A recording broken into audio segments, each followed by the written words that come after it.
बिस्मिल्लाहिर्रहमानिर्रहीम। अस्सलाम वालेकुम दोस्तों, मैं वारिस महमूद हूँ।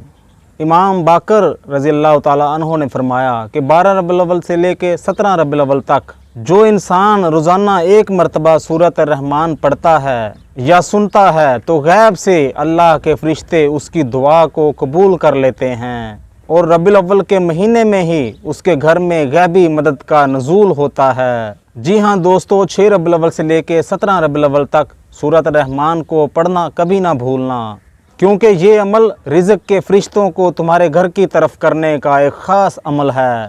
और जो इंसान इन दिनों में अपने घर को पाक रखता है, मोहब्बत को कायम रखता है, अपने इख्तलाफात को मिटाने की कोशिश करता है और पाक और साफ़ रहता है, तो अल्लाह ताला उसकी हाजतों के परवाज़ के साथ साथ उसकी इज़्ज़त और उसकी शोहरत को बढ़ा देता है, तो उसकी ज़िंदगी में आसानियाँ आना शुरू हो जाती हैं। तो दोस्तों, रबीउल अव्वल वो महीना है जिस महीने में अल्लाह ताला ने अपने महबूब को नीचे ज़मीन पर भेजा, और इस महीने में सूरत रहमान को पढ़ना तमाम दुआओं को परवाज़ देता है।